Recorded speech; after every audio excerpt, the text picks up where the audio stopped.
शिव बाबा याद है ना। ओम शांति। 8 मई 2024 के ईश्वरीय महावाक्य। पहले सुनते हैं मुरली के मुख्य पॉइंट्स। बाबा ने कहा, मीठे मीठे बच्चों, अपनी उन्नति करनी है तो अपने को आत्मा समझो।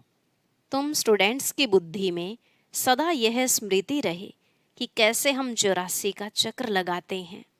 बुद्धि में जब यह चक्र फिरता रहेगा तभी कहेंगे स्वदर्शन चक्रधारी।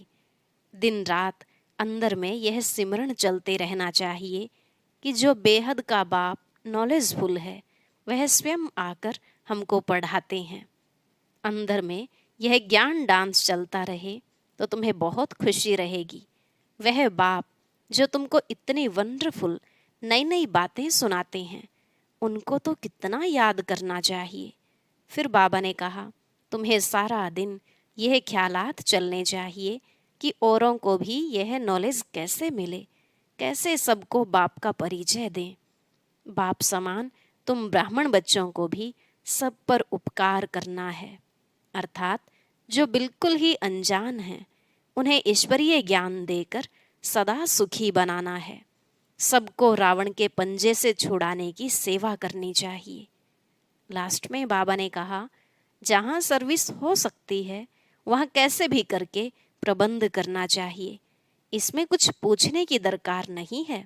हाँ, किसी से कुछ मांगना नहीं चाहिए। मांगने से कभी सेवा में जोर नहीं भरता। सेवाधारी बच्चों की हुंडी बाप खुद ही भर देते हैं। तुम्हें तो सच्चे दिल व निस्वार्थ भाव से सेवा करते रहना है। अब सुनते हैं महावाक्यों को विस्तार से। बाबा ने कहा, मीठे बच्चे, विश्व की सभी आत्माएं अनजान और दुखी हैं। आप उन पर उपकार करो, बाप का परिचय देकर खुशी में लाओ, उनकी आंखें खोलो। प्रश्न, किसी भी सेंटर की वृद्धि का आधार क्या है? उत्तर, निस्वार्थ सच्चे दिल की सेवा। तुम्हें सर्विस का सदा शौक रहे तो हुंडी भरती रहेगी। जहाँ पर सर्विस हो सकती है वहाँ प्रबंध करना चाहिए। मांगना किसी से भी नहीं है, मांगने से मरना भला। आप ही सब कुछ आएगा। तुम बाहर वालों की तरह चंदा इकट्ठा नहीं कर सकते। मांगने से सेंटर जोर नहीं भरेगा, इसलिए बिगर मांगे सेंटर को जमाओ। ओम शांति। रूहानी बच्चे यहाँ बैठे हैं। बुद्धि में यह ज्ञान है कैसे शुरू में हम ऊपर से आते हैं, जैसे विष्णु अवतरण का एक खेल दिखलाते हैं। विमान पर बैठकर फिर नीचे आते हैं। अभी तुम बच्चे समझते हो अवतार आदि जो कुछ दिखलाते हैं वह सब रॉन्ग है। अभी तुम समझते हो हम आत्माएं असल में कहाँ के रहने वाले हैं, कैसे ऊपर से फिर यहाँ आते हैं, कैसे 84 जन्मों का पार्ट बजाते पतित बनते हैं, अभी फिर बाप पवित्र बनाते हैं। यह तो जरूर तुम स्टूडेंट्स की बुद्धि में होना चाहिए। 84 का चक्र हम कैसे लगाते हैं यह स्मृति में रहना चाहिए। बाप ही समझाते हैं तुम कैसे 84 जन्म लेते हो। कल्प की आयु को लंबा चौड़ा टाइम देने के कारण इतनी सहज बात भी मनुष्य समझते नहीं, इसलिए ब्लाइंड फेथ कहा जाता है। जो भी और धर्म है वह कैसे स्थापन होते हैं यह भी तुम्हारी बुद्धि में है। तुम जानते हो पुनर्जन्म लेते लेते पार्ट बजाते बजाते अभी अंत में आकर पहुँचे हैं, अभी फिर वापिस जाते हैं। यह नॉलेज तुम बच्चों को ही है। दुनिया में और कोई भी यह नॉलेज नहीं जानते हैं। कहते भी हैं 5000 वर्ष पहले पैराडाइज था, परंतु वह क्या था यह नहीं जानते हैं। जरूर आदि सनातन देवी देवताओं का राज्य था, परंतु यह बिल्कुल नहीं जानते। तुम समझते हो हम भी पहले कुछ नहीं जानते थे। और धर्म वाले ऐसे थोड़े ही हैं कि अपने धर्म स्थापक को नहीं जानते। तुम अभी जानकार नॉलेजफुल बने हो, बाकी सारी दुनिया अनजान है। हम कितने समझदार बने थे, फिर अब बेसमझ अनजान हो गए हैं। मनुष्य होकर अथवा एक्टर्स होकर हम नहीं जानते थे। नॉलेज का प्रभाव देखो कैसा है, यह तुम ही जानते हो। तो बच्चों को अंदर में कितना गदगद होना चाहिए। जब धारणा हो तभी अंदर में वह खुशी आए। तुम जानते हो हम शुरू शुरू में कैसे आए, फिर कैसे शूद्र कुल से ब्राह्मण कुल में ट्रांसफर हुए। यह सृष्टि का चक्र कैसे फिरता है, सो तुम्हारे सिवाय दुनिया में कोई भी जानता नहीं है। अंदर में यह ज्ञान डांस होना चाहिए। बाबा हमको कितनी वंडरफुल नॉलेज देते हैं, जिस नॉलेज से हम अपना वर्षा पाते हैं। लिखा हुआ भी है, इस राजयोग से मैं तुमको राजाओं का राजा बनाता हूँ। परंतु कुछ समझ में नहीं आता था। अभी बुद्धि में सारा राज आ गया है। हम शूद्र से अब सो ब्राह्मण बनते हैं। यह मंत्र भी बुद्धि में है। हम सो ब्राह्मण फिर देवता बनेंगे, फिर हम उतरते उतरते नीचे आते हैं। कितना पुनर्जन्म लेते चक्र लगाते हैं। यह नॉलेज बुद्धि में रहने के कारण खुशी भी रहनी चाहिए। औरों को भी यह नॉलेज कैसे मिले। कितने ख्यालात चलते रहते हैं, कैसे सबको बाप का परिचय दें। तुम ब्राह्मण कितना उपकार करते हो। बाप भी उपकार करते हैं ना। जो बिल्कुल ही अनजान है उन्हों को सदा सुखी बनाए, आंखें खोले। खुशी होती है ना। जिनको सर्विस का शौक रहता है उन्हों को अंदर में आना चाहिए। बहुत खुशी होनी चाहिए। हम आत्माएं कहाँ की रहने वाली हैं, फिर कैसे आती हैं पार्ट बजाने। कितने ऊंचे बनते हैं, फिर कैसे नीचे आते हैं। फिर रावण राज्य कब शुरू होता है, यह अभी बुद्धि में आया है। भक्ति और ज्ञान में रात दिन का फर्क है। शुरू से भक्ति किसने की है। तुम कहेंगे पहले पहले हम आए तो बहुत सुख देखा, फिर हम भक्ति करने लगे। पूज्य और पुजारी में कितना रात दिन का फर्क है। तुम्हारे पास अभी कितना ज्ञान है। खुशी होनी चाहिए ना। कैसे हमने 84 का चक्र लगाया है। कहाँ 84 जन्म, कहाँ 84 लाख। इतनी छोटी सी बात भी किसके ध्यान में नहीं आती है। लाखों वर्ष की भेंट में तो यह 1-2 रोज के बराबर हो जाता है। अच्छे अच्छे बच्चों की बुद्धि में यह चक्र फिरता रहता है। तभी कहा जाता है स्वदर्शन चक्रधारी। सतयुग में यह नॉलेज होती नहीं। स्वर्ग का कितना गायन है, वहाँ सिर्फ भारत ही था। जो था वह फिर बनना ही है। बाहर से तो देखने में कुछ नहीं आता है, साक्षात्कार होता है। तुम जानते हो यह पुरानी दुनिया अब खत्म होनी है। फिर नंबरवार हम नई दुनिया में आएंगे।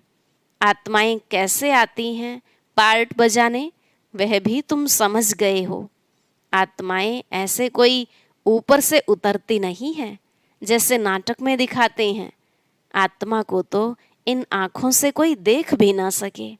आत्मा कैसे आती है, छोटे शरीर में कैसे प्रवेश करती है, बड़ा ही वंडरफुल खेल है। यह पढ़ाई ईश्वरीय है। इसमें दिन रात ख्यालात चलने चाहिए। हम एक बार समझ लेते हैं, जैसे कि देख लेते हैं, फिर वर्णन करते हैं। आगे जादू वाले लोग बहुत चीज़ें निकाल दिखाते थे। बाप को भी जादूगर, सौदागर, रत्नागर कहते हैं ना। आत्मा में ही सारा ज्ञान ठहरता है। आत्मा ही ज्ञान सागर है। भल कहते हैं परमात्मा ज्ञान का सागर है, परंतु वह कौन है, कैसे वह जादूगर है, यह किसको भी पता नहीं है। आगे तुम भी नहीं समझते थे। अभी बाप आकर देवता बनाते हैं।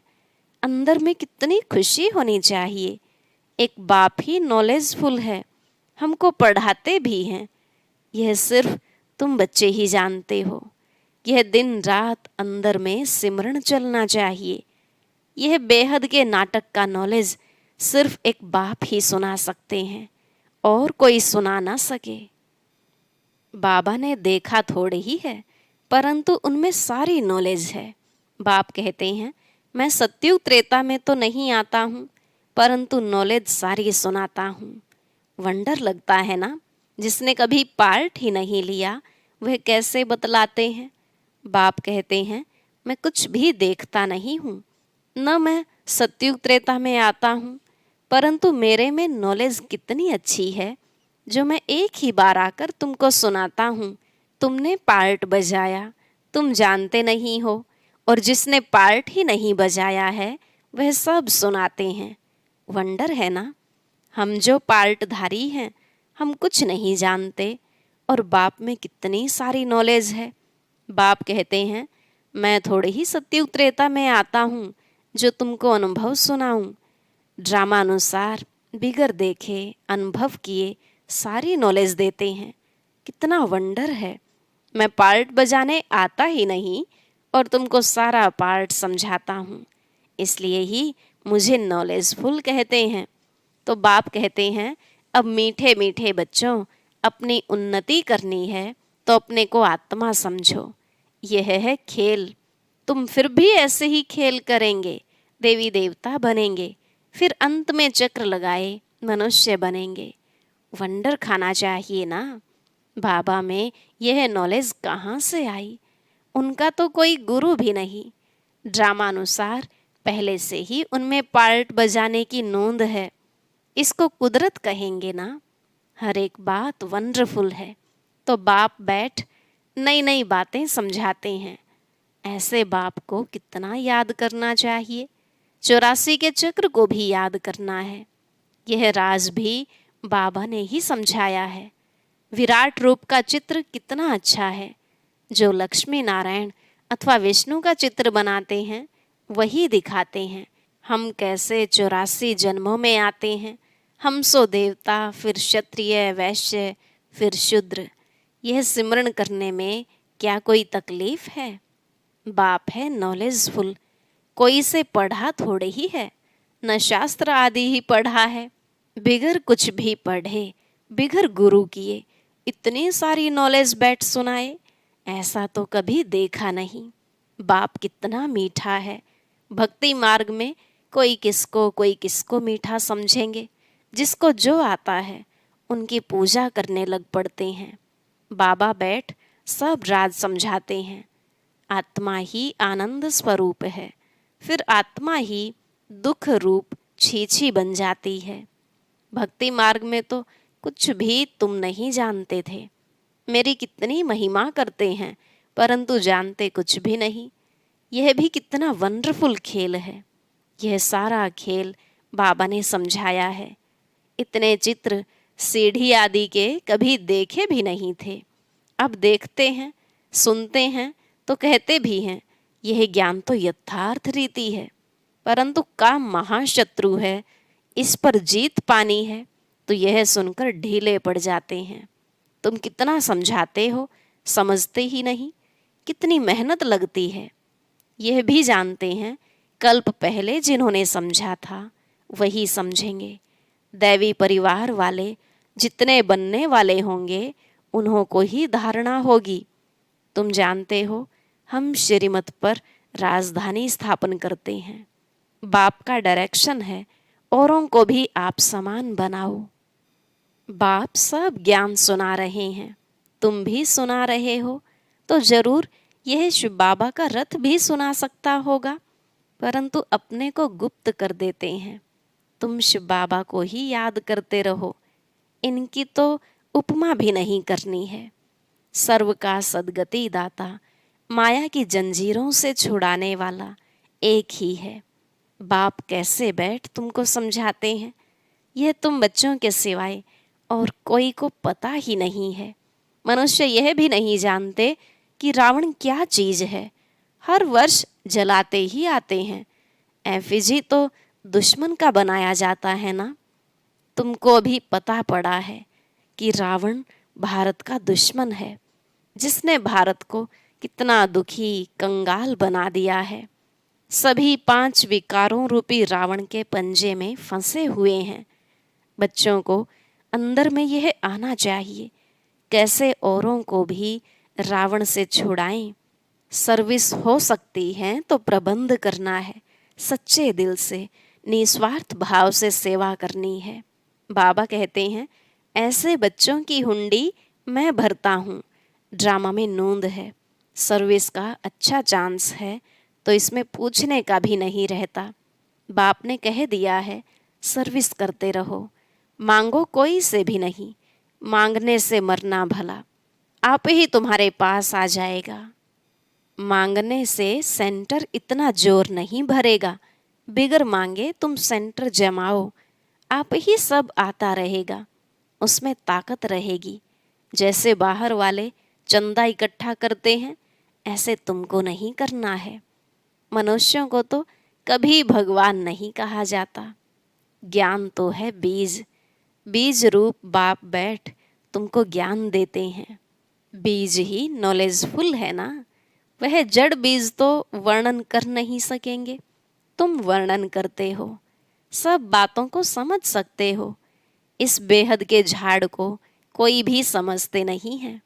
तुम अनन्य बच्चे जानते हो, नंबरवार पुरुषार्थ अनुसार। बाप समझाते हैं, माया भी प्रबल है, कुछ सहन भी करना पड़ता है। कितने कड़े कड़े विकार हैं। अच्छे अच्छे सर्विस करने वालों को चलते चलते ऐसी माया की चमाट लग जाती है, कहते हैं हम तो गिर गए।